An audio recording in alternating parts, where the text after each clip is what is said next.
Hola, my name is Daniela Goldfine, and I'm in the Modern Language Department. I teach Spanish, and I've been at UWRF since 2015. And the program we're going to be talking today is Ecuador and Spanish 302.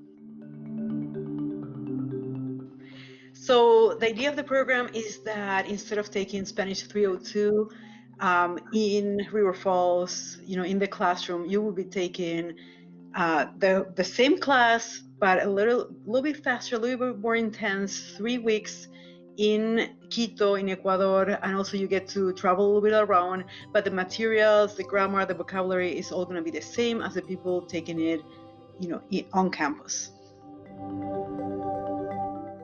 So in order to take Ecuador Spanish 302, you need to have completed Spanish 301. That's the main prerequisite. And of course, it fulfills all your language requirements. If you're a minor, that will be your last class. If it's your major, you would need Spanish 401. So when you are in Ecuador those 3 weeks, it's a really nice combination of in classroom with professors, both from River Falls, me primarily, and from Quito.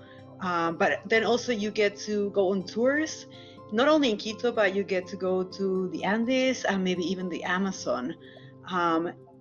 You will be staying with the host family, which is such a nice idea. I visited with a few when I went to visit Quito, and they're all so nice, and both host parents and host siblings are really welcoming and really excited to share their culture and their language, right? Spanish.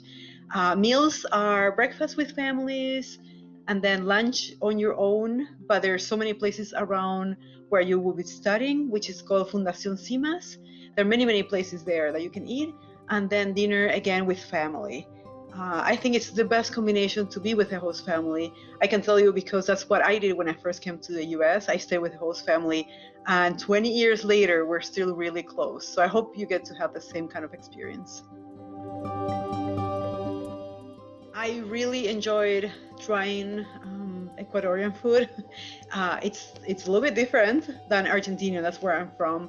And they have a lot of different fruits that I had never tried before. And when I went in January, it was mango season.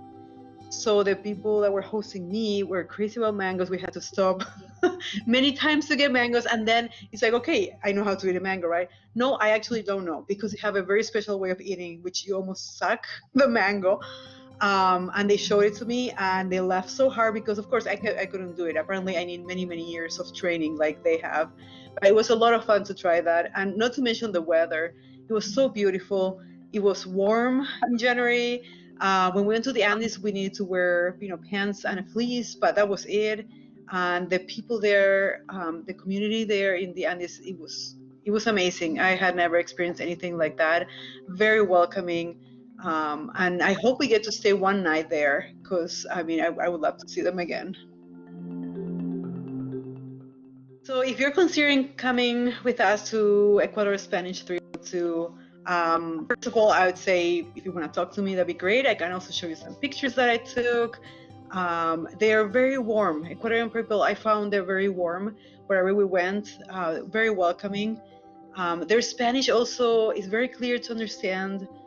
So I think it will be a great experience if you have a completed 301. Any study abroad opportunity, I'm always encouraging that. I'm obviously a product of that. I've been on quite a few of those study abroad experiences, and that's how I ended up here. It opens your world, it opens your mind and your heart, and suddenly you have friends for life that you never thought you would have, from maybe the US that are visiting with us, from Wisconsin or Minnesota or anywhere around the US, but also from Ecuador.